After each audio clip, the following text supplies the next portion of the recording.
Hello everyone, this is एहसान sir. तो आप सभी का आपके अपने प्यारे चैनल उन्नति एहसान में वेलकम है, स्वागत है, खुशामदीद है। तो आप लोग कैसे हैं मेरे प्यारे बच्चों? उम्मीद करता हूँ कि आप लोग अच्छे होंगे। अब तो क्लास 12 का बिहार बोर्ड का एग्ज़ाम हो चुका है, मोस्ट प्रोबेबली सब खत्म हो चुके हैं और 11th वाले बच्चे अब 12th में जाने वाले हैं।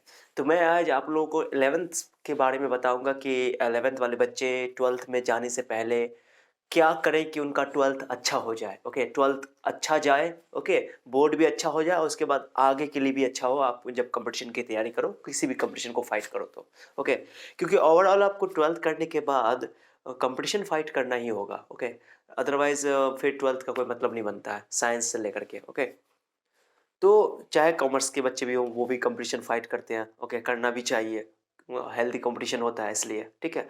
और जब आपको अच्छा करना हो कैरियर में तो आपको तो करना ही पड़ेगा कंपटीशन फाइट। और आजकल तो कॉम्पिटिटिव, बहुत ही कॉम्पिटिटिव माहौल है। ओके, बहुत ज़्यादा कॉम्पिटिटिव है। तो इसलिए आप लोगों को जो बच्चे अपने कैरियर को लेकर के ज़्यादा चिंतित रहते हैं, ओके, उनको चिंता नहीं करना है बल्कि चिंतन करना है। ज़रूरी ये है कि आपको सही गाइडलाइन मिले। ओके, अब मैं आप लोगों के इस सफ़र में आप लोगों का पूरा साथ दूंगा, ठीक है। तो क्या होता है, जनरली बच्चे 11th क्लास में मैंने अक्सर देखा है, ओके, खास तौर से जो हिंदी मीडियम के बच्चे होते हैं, जो हिंदी बोर्ड के बच्चे होते हैं, उनका 99% बच्चों का 11th खराब हो जाता है। उसकी वजह है, बहुत सारे रीज़न है। उसमें एक रीज़न, तो सबसे बड़ा रीज़न है लैंग्वेज का प्रॉब्लम, क्योंकि बच्चे हिंदी से पढ़ के आते हैं, अंग्रेजी में सीधे ट्रांसफ़र होते हैं, तो उनको बहुत सारी समस्या है। मैं उनकी भावनाओं को समझता हूँ, क्योंकि मैंने भी बिहार बोर्ड से पढ़ाई की है।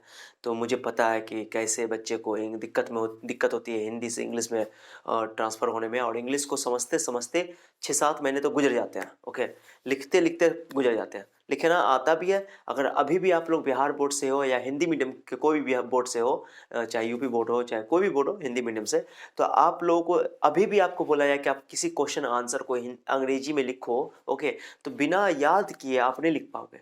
लेकिन जबकि आपको टॉपिक समझने के बाद भी आप नहीं लिख पाओगे उसको। अंग्रेजी में आंसर है, इंग्लिश में आंसर, ओके, उत्तर नहीं लिख पाओगे किसी क्वेश्चन का आंसर सब्जेक्टिव का। ओके, कुछ बच्चे लिख सकते हैं, वो उन पे डिपेंड करता है, क्योंकि वो कितना मेहनत करके आए हैं या स्टार्टिंग में अभी 11th में कितना मेहनत किया। कुछ बच्चे हैं, नहीं, मैक्स मैंने बोला आपको कि मैक्स एक्सेप्शनल तो हर जगह होता है। ओके, तो कुछ बच्चे हैं जो लिख सकते हैं, लेकिन याद करके, क्वेश्चन आंसर को याद करके लिख सकते हैं। लेकिन उनको बोला जाए कि आप अपने शब्दों में लिखो, अंग्रेजी में अपने भाषा में लिखो, जिस तरह आपको हिंदी में लिखने के लिए कहा जाता है। क्वेश्चन को समझने के बाद उस टॉपिक को आपने समझ लिया अच्छा से, सर ने आपको समझा दिया बढ़िया से, और आपको कहा जाए कि इस टॉपिक को हिंदी में लिखो, तो आप फटाक से नहीं लिख दोगे अपने भाषा में। जैसे आगे आपने 10th में किया था ऐसा, मैट्रिक बोर्ड में, ओके, 9th में किया था। लेकिन 11th 12th में बच्चों को बोला जाए तो नहीं। पहली बात तो ये है कि लैंग्वेज का प्रॉब्लम है, इसलिए बच्चों को बढ़ जाता है और बच्चों को बाद में दिक्कत होती है।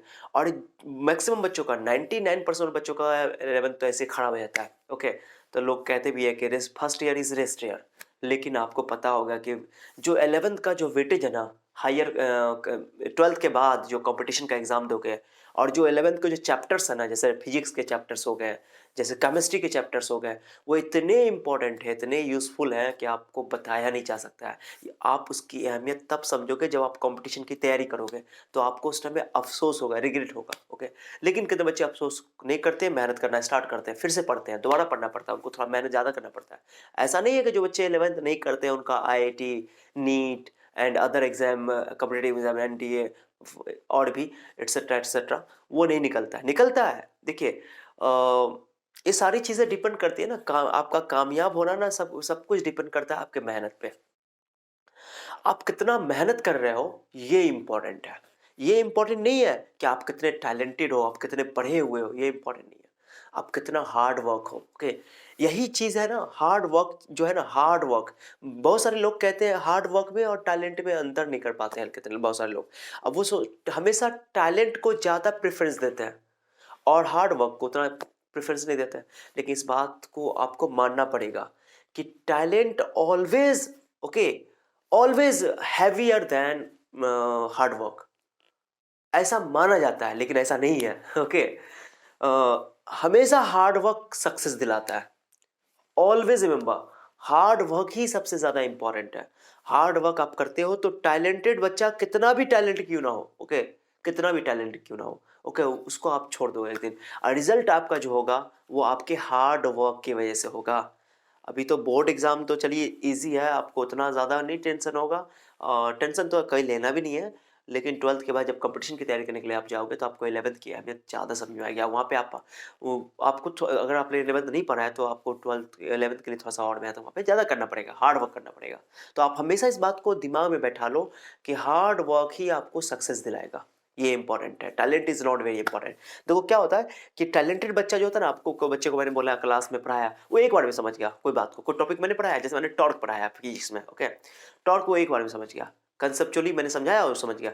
लेकिन जो बच्चे वीक हैं, थोड़ा टैलेंट कम है उनके अंदर, जल्दी बात को नहीं समझ पाते हैं, तो वो नहीं समझ पाए, तो वो घर पे जाएंगे, किताब पढ़ेंगे, बुक को स्टडी करेंगे, क्योंकि उनके अंदर हार्ड वर्क का नेचर है। तो हार्ड वर्क करेंगे करेंगे करेंगे करेंगे, तो वो टॉर्क धीरे धीरे उनको एट ए टाइम तो समझ में नहीं आएगा, वो टॉपिक एट ए टाइम समझ में नहीं आएगा, लेकिन कुछ दिनों की मेहनत करने के बाद उनको इस तरह बेहतर तरीके से समझ में आएगा कि जो टैलेंटेड बच्चा है वो तो समझ गया था उस टाइम में, तो वो डिवीजन नहीं करेगा, वो अपने आप में, कितने टैलेंटेड बच्चे बहुत गुमान करते हैं अपने आप पे, तो छोड़ देते हैं, तो वो जल्दी भूल जाते हैं।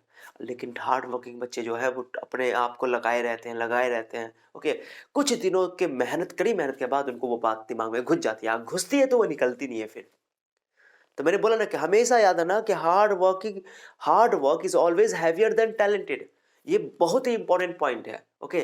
टैलेंटेड बच्चा, हमें उसकी टैलेंट धीरे धीरे घटती जाएगी अगर मेहनत नहीं करेगा तो, लेकिन हार्ड वर्क बच्चा, हमेशा उसकी टैलेंट कम थी लेकिन उसकी टैलेंटेड में हमेशा टैलेंटेड यानी कि उसकी ब्रिलियंसी में हमेशा इंक्रीमेंट होगा, इंक्रीज होगा उनकी टैलेंट, ओके। तो ये इंपॉर्टेंट है, ओके। इसलिए मैं हमेशा बोलता हूँ कि हार्ड वर्क करना बहुत ज़रूरी है। तो इसलिए फर्स्ट ईयर आपका बर्बाद हुआ है तो कोई दिक्कत नहीं है। देखो, आप पछताने से आपको अच्छा है कि आप अपने आप को मेहनत में लगा दो। रिग्रेट मत करो, अफ़सोस मत करो। आप क्या कहते नहीं कि आप क्या करना, आप पीछे की बात को भूल जाओ। Think about only present. जब प्रेज़ेंट के बारे में सोचोगे, प्रेज़ेंट को सही करोगे, तो आपका फ्यूचर ज़रूर सही होगा, ठीक है? तो इसलिए मैं आप लोगों को आज 11th के लिए, बहुत सारे बच्चे चिंतनशील होंगे, सोचते होंगे, विचारते होंगे, परेशान होंगे कि मैंने 11th नहीं पढ़ा। तो कोई दिक्कत नहीं है, आप 12th पहले अच्छा से करो। लेकिन मैं कुछ सेलेक्ट, और एक तो वजह मैंने बोला 11th खराब होने का, एक तो वजह मैंने बता दिया आपको कि लैंग्वेज का सिस्टम है हिंदी मीडियम के बच्चों का। ऐसा नहीं कि सीबीएसई मीडियम के बच्चे या इंग्लिश मीडियम के बच्चों का सब्जेक्ट खराब नहीं होता, वो भी खराब कर लेते हैं, ओके। ऐसा नहीं है, और ऐसा नहीं कि वो बच्चे कमज़ोर होते हैं, लेकिन मैंने देखा है कि जो हिंदी मीडियम के बच्चे होते हैं वो बहुत ज़्यादा हार्ड वर्किंग होते हैं। लेकिन कहीं न कहीं उनका गाइडलाइन, उनके साथ कुछ ना कुछ अन्याय होता है जिनकी वजह से उनका सब्जेक्ट खराब हो जाता है। मैं अक्सर कहता हूँ कि बच्चे कभी भी वीक नहीं थे, बच्चे कभी भी कमज़ोर नहीं थे, ओके। कमज़ोर बनाने वाले कुछ फैक्टर्स हैं, कुछ एलिमेंट्स हैं, ओके। जिसमें मैंने एक बताया आपको सिस्टम की कमी, जिसमें मैंने बताया कि आपको अंग्रेजी का प्रॉब्लम, ओके। दूसरा, 11th में क्या करते हैं बच्चे, जनरली अपने दोस्त, जो आपके जो पहले दोस्त थे, भाई थे, उनके कहने पे कहीं भी जॉइन कर लेते हैं क्लास, ओके। कोचिंग हो, चाहे इंडिविजुअल कोचिंग हो, चाहे इंस्टीट्यूट हो, ओके, जॉइन कर लेते हैं। और वो जहाँ पढ़े होते हैं अपने भाई को या अपने रिश्तेदार को या अपने दोस्तों को वहीं भेजते हैं, अपने गाँव वाले को। लेकिन आपको ये नहीं देखना है, ये गलती सबसे बड़ी गलती होती है 11th क्लास में। अब ये गलती आप लोग 12th में मत करना, ये बहुत इंपॉर्टेंट है, ओके। 11th में बच्चे वही चल कर लेते हैं, कि ऐसा कोई ज़रूरी नहीं कि जो टीचर उनके लिए सही था वो आपके लिए भी सही हो। ये बहुत इंपॉर्टेंट चीज़ है, ओके। आपको टीचर से समझ में आता है आप पे टीचर क्या ध्यान देता है, क्योंकि एक अच्छा टीचर बहुत ही इंपॉर्टेंट है आपके लाइफ के लिए। एक अच्छा टीचर आपको पढ़ने के प्रति इतना इंस्पायर्ड कर सकता है, आपको मोटिवेट कर सकता है कि आप वहाँ से रिज़ल्ट कर सकते हो। अरे! ज्ञान तो सारे टीचर को कुछ ना कुछ है, बिना ज्ञान के कोई टीचर पढ़ा ही नहीं रहा है, चाहे कोई भी टीचर हो। टीचर को जुदा करने वाली चीज़ जो है ना, अलग करने वाली चीज़ जो है ना, वो है टीचर का बच्चों के प्रति मेहनत, बच्चों पे ध्यान, और टीचर खुद भी मेहनत करना, टीचर का खुद भी मेहनत करना, मेहनती होना। एक होता है कि टीचर बस पढ़ा रहे हैं, पढ़ा रहे हैं, पढ़ा रहे हैं। अब मैं अक्सर देखता हूँ कि 11th क्लास में और 9th क्लास में बच्चे को तो पूरा सिलेबस पढ़ाया भी नहीं जाता है। दूसरी बात कि 9th 10th में उतना बच्चों को सीरियसली एग्ज़ाम भी नहीं दिलवाया जाता है। बहुत सारे टीचर 12th को सवेरे स्टार्ट कर देते हैं, जनवरी में स्टार्ट कर देते हैं, फरवरी में स्टार्ट कर देते हैं। बहुत सारे बच्चे टीचर 10th को भी सवेरे स्टार्ट कर देते हैं। तो ये इससे क्या होता है कि उनका 11th का 9th का सिलेबस कवर ही नहीं होता है। आगे उनको प्रॉब्लम होती है, 12th में तो पता नहीं चलता उतना। तो टीचर बहुत मायने रखता है, ओके, हमारे इंस्टीट्यूट में मैं तो आपको लगेगा कि पढ़ाई कर रहे हैं सर, लेकिन मैं फैक्ट बता रहा हूँ कि मैंने अपने इंस्टीट्यूट में यहाँ जो मैं क्लास ले रहा हूँ, तो यहाँ मैं हर बार 11th को पूरा पढ़ाता हूँ, 11th का पूरा टेस्ट लेता हूँ, ओके। मेरी रिस्पॉन्सिबिलिटी है। हाँ, इवन कि कुछ टॉपिक बच जाते हैं, तो मैं उसको 12th के साथ भी पढ़ाता हूँ। खत्म करता हूँ वो पूरा 11th को, ताकि बच्चों को आगे आने वाले टाइम में बच्चों को दिक्कत ना हो। 12th में बच्चे तो पढ़ ही ले अच्छा से, 11th 12th के बाद जब कॉम्पिटिशन की तैयारी करनी हो तो उनको दिक्कत ना हो, ओके। मेन चैप्टर तो बच्चों को पढ़ना ही चाहिए, और बच्चों के साथ-साथ मैं दिन-रात बच्चों के साथ, मेरी टीम, हम खूब मेहनत करते हैं। अभी टेस्ट का मैं आयोजन करता हूँ, एग्ज़ाम 11th क्लास का टेस्ट बहुत ही कम इंस्टीट्यूट में होता है। हमारे इंस्टीट्यूट में 11th क्लास का फुल टेस्ट होता है। 11th का 9th का full test, math, science, physics, chemistry, सारे चैप्टर्स के, सारे सब्जेक्ट्स के में लिए जाते हैं यहाँ पे फुल टेस्ट। क्योंकि टेस्ट लेने से ना बच्चों का कॉन्फिडेंस लेवल बढ़ता है, बच्चों की तैयारी होती है, बच्चे जितने पढ़े उनका रिवीजन होता है, क्योंकि पढ़ा हुआ चीज़ आपको ज़्यादा दिन तक याद नहीं रहेगा।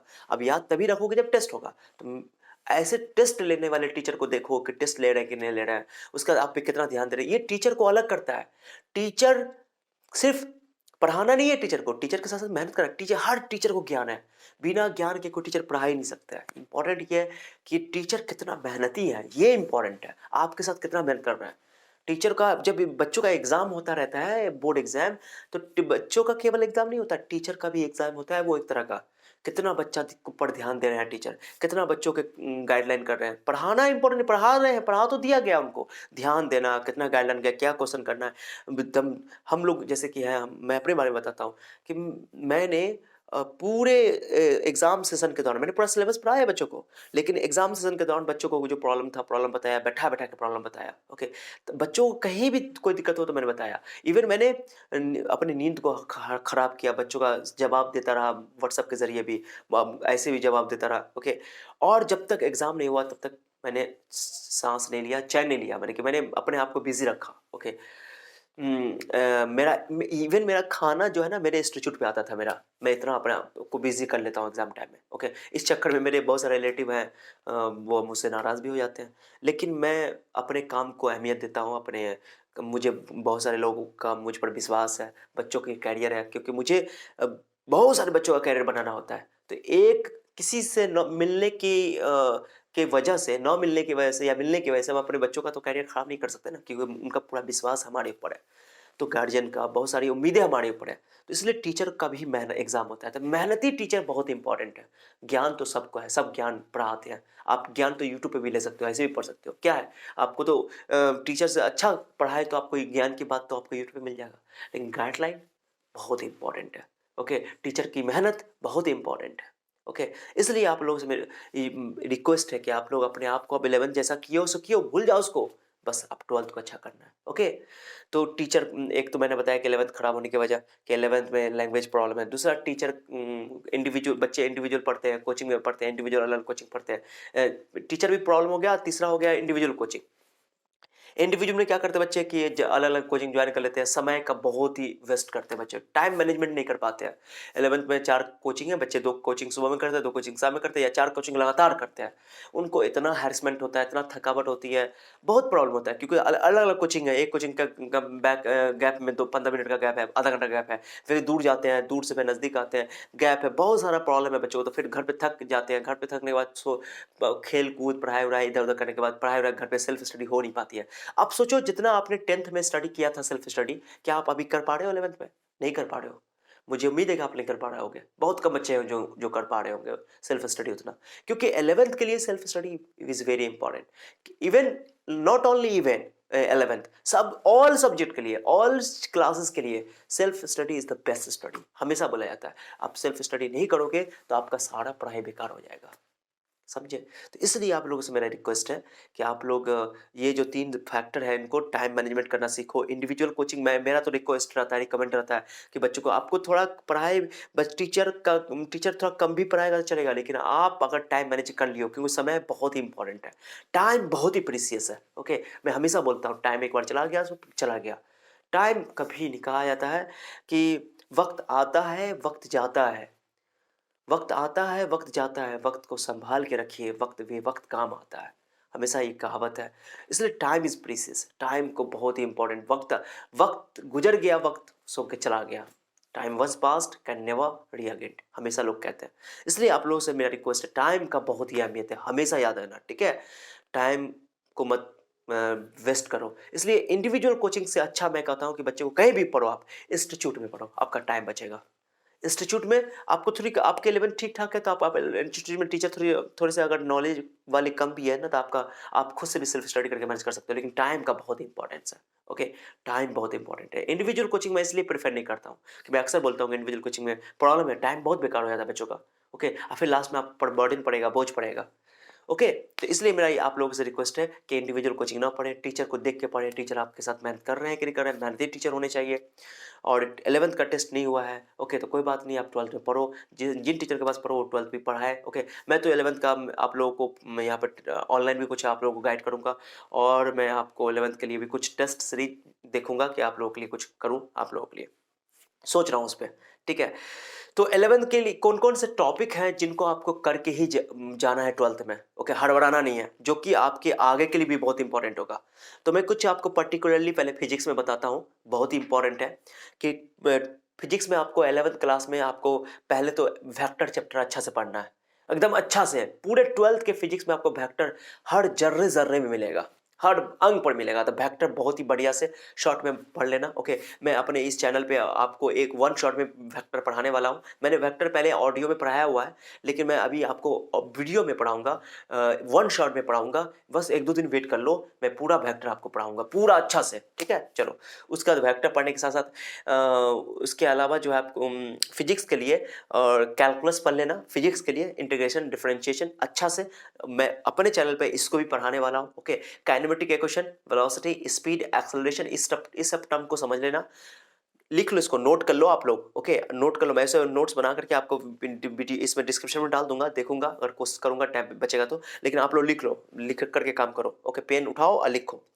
तो पहला तो आपका टॉपिक हो गया वेक्टर, अच्छा से पढ़ लेना 12th के लिए। ओके, उसके अलावा आपको मैंने बोला कि डायमेंशन का टॉपिक पढ़ लेना, केवल डायमेंशन का टॉपिक पढ़ लेना, पूरे 12th में यूज होगा, बोर्ड में आता है क्वेश्चन 12th में, ठीक है। उसके बाद काइनेमेटिक इक्वेशंस पढ़ लेने, काइनेमेटिक इक्वेशन जैसे S equal to U T plus half L square, V equal to U plus T, सब काम आएगा आपको। Okay, V square equal to U square plus 2s। Okay, तो ये काइनेमेटिक इक्वेशन पढ़ लेना। Acceleration term, velocity term, okay, and speed term, displacement term और time, जो मोशन पैरामीटर है, distance, displacement, speed, velocity, acceleration, इन पांचों टर्म को अच्छे से समझ लेना। ओके, ये हो गया। उसके बाद कैलकुलस पे चले जाना, कैलकुलस में आपसे डिफरेंशिएशन, इंटीग्रेशन समझ लेना। ओके, स्लोप का कंसेप्ट समझ लेना। उसके बाद एक और चैप्टर है वर्क एनर्जी पावर। ओके, ये बहुत ज़्यादा काम आएगा आपको, वर्क एनर्जी पावर पूरे फिजिक्स में काम आएगा। ओके, इवन केमिस्ट्री में भी कहीं कहीं यूज हो जाता है। ओके, एनर्जी का concept, potential energy, kinetic energy. Okay, तो मेरा आप लोगों से रिक्वेस्ट है कि ये इन टॉपिक को पढ़ के जाना। उसका 11th में ग्रेविटेशन पढ़ लेना। ग्रेविटेशन जनरली बच्चे वहाँ तक पहुँचते नहीं है, मैं तो पूरा पढ़ाता हूँ। ओके, हम लोग तो यहाँ पढ़ाते हैं पूरा। ग्रेविटेशन पढ़ लोगे तो इलेक्ट्रोस्टैट आपका आसान हो जाएगा। उसके अलावा एसएचएम, सिंपल हार्मोनिक मोशन पढ़ लेना। सिंपल हार्मोनिक मोशन जो है आपको फिर आपको आगे काम आएगा जब आप अल्टरनेटिंग करंट पढ़ोगे। ओके, एसी पढ़ोगे 12th क्लास में। उसके अलावा आपको वेब, जब आप इलेक्ट्रोमैग्नेटिक वेब पढ़ोगे तो वहाँ पे कुछ कुछ कंसेप्ट इस्तेमाल हो जाएगा उसका। ओके, फिर उसका बाद मॉडर्न फिजिक्स में भी कभी कभी काम आ जाएगा आपको, वेव ऑप्टिक्स में, सॉरी वेव ऑप्टिक्स में काम आ जाएगा, ठीक है। तो आप साउंड वेव और वेव जो टॉपिक है, एसएचएम, सिंपल हार्मोनिक मोशन जो है, एसएम वेव, ये सब पढ़ लेना। लास्ट वाला चैप्टर सब होगा फिजिक्स का। तो मैं ऑनलाइन आपको ये सब गाइड करने वाला हूँ, ठीक है। ये तो हो गए फिजिक्स के, और कैलकुलस को अच्छे से पढ़ लेना। मैं अपने ऑनलाइन आपको ये सब गाइड करने वाला हूँ, बहुत शॉर्ट, वन शॉर्ट वीडियो पढ़ाने वाला हूँ, ठीक है। केमिस्ट्री की बात करो तो केमिस्ट्री में आपको मोल कंसेप्ट पहला टॉपिक इंपॉर्टेंट है। इलेक्ट्रॉनिक कॉन्फ़िगरेशन यानी क्वांटम नंबर जो आपने पढ़ा है वो आना चाहिए आपको। पीरियोडिक टेबल में आपको पीरियड, ग्रुप वगैरह सब निकालने आना चाहिए। उसमें टर्म आएगा पूरा, किसकी आयोनाइजेशन एंथैल्पी क्या, आयोनाइजेशन एंथैल्पी पढ़ लेना। इलेक्ट्रोनेगेटिविटी पढ़ लेना, इलेक्ट्रॉन गेन एंथैल्पी, इलेक्ट्रोनेगेटिविटी, ये टर्म सब बहुत यूज होंगे। इलेक्ट्रोनेगेटिविटी पढ़ लेना अच्छा से। ओके, टर्म सब लिख लेना टॉपिक को। उसके बाद केमिकल बॉन्डिंग बहुत बेहतरीन ढंग से पढ़ना, क्योंकि उसमें ऑर्गेनिक में बहुत ज़्यादा यूज होगा, और भी इनऑर्गेनिक में भी कुछ कुछ कंसेप्ट आपको इस्तेमाल होगा उसका। ओके, उसके अलावा आपको गैसेस स्टेट में आइडियल गैस इक्वेशन को अच्छे से पढ़ लेना, ठीक है। गैसेस स्टेट में आपको आइडियल गैस इक्वेशन पढ़ने के बाद आपको उसमें वन वाला इक्वेशन तो ज़्यादा इंपॉर्टेंट नहीं है, फिर भी आप पढ़ लेना। ओके, लेकिन आइडियल गैस इक्वेशन काफ़ी है। ओके, उसका इक्विलिब्रियम पढ़ लेना। थर्मोडायनेमिक्स में आपको बहुत ज़्यादा यूज होगा थर्मोडायनेमिक टर्म सब। ओके, तो थर्मोडायनेमिक टर्म जो है आपको जैसे कि डेल्टा एच हो गया, डेल्टा एस हो गया, डेल्टा जी हो गया, इंथैल्पी चेंज, आपको entropy change, Gibbs free energy change. Okay, ये टर्म बहुत यूज़ होंगे 12th के फिजिक्स केमिस्ट्री में। ओके, तो आप इसको कर लेना, बहुत ज़्यादा यूज़ होगा आपको फिजिकल में। ठीक है, उसके बाद ऑर्गेनिक के लिए मैं हम लोग तो 11th 12th ऑर्गेनिक मिला के पढ़ाता हूँ मैं। ओके, 11th अलग नहीं पढ़ाता हूँ, 12th जैसे मैथ की बात करो तो मैथ में आपको ट्रिग्नोमेट्री कर लेना। ओके, उसके बाद ट्रिग्नोमेट्री जरूर कर लेना अच्छे से, स्ट्रेट लाइन जरूर कर लेना फिजिक्स वाले बच्चे भी। ओके, मैथ में ट्रिग्नोमेट्री और स्ट्रेट लाइन, फिजिक्स वाले बच्चे बायोलॉजी जो लिए हुए हैं, जो मैथ का उनका ये सब कर लेना 11th में, ये बहुत काम आएगा आपको straight line. Okay, motion in straight line या स्ट्रेट लाइन बोलो जो आप लोग 1D पढ़ते हो। ठीक है, तो इन सब टॉपिक को करके 11th में जाओगे ना तो आपका थोड़ा थोड़ा पढ़ लो, ज़्यादा नहीं। आप वीडियो को तुम भगा भगा के देख सकते हो, ऐसा कर सकते हो। ठीक है, चलो, तो मैंने आप लोगों को ये गाइड किया है। अगर आप लोग को अच्छा लगा है तो आप लोग कुछ क्वेश्चन हो आपके दिमाग में या कुछ हो तो आप लोग मुझसे पूछ सकते हो कमेंट करके। ठीक है, कोई और क्वेश्चन, आपको कोई और चीज़ों की हेल्प चाहिए, सर इसमें हमको गाइड कर दीजिए, सर इसमें गाइड कर दीजिए, किसी तरह के भी आपको दिमाग में क्वेश्चन हो, मन में क्वेश्चन हो, तो आप कमेंट बॉक्स में कुछ भी लिखने के लिए आज़ाद हो। कमेंट बॉक्स लिखो, मैं ज़रूर कोशिश करूँगा कि आपके हर सवाल का जवाब दिया जाए, मैं ज़रूर दूंगा। ओके, चलो ठीक है, तो इस वीडियो को शेयर कर लो, बहुत ज़्यादा शेयर करो, अपने दोस्तों को बताओ कि इस पे इंपॉर्टेंट जानकारी है आपके, अगर आपको कोई हेल्प की ज़रूरत हो तो ज़रूर बताना। ठीक है, चलो, thank you so much for your time, see you then, bye bye, मिलते हैं नेक्स्ट लेक्चर में आप लोग के न्यू टॉपिक के साथ। Okay, bye.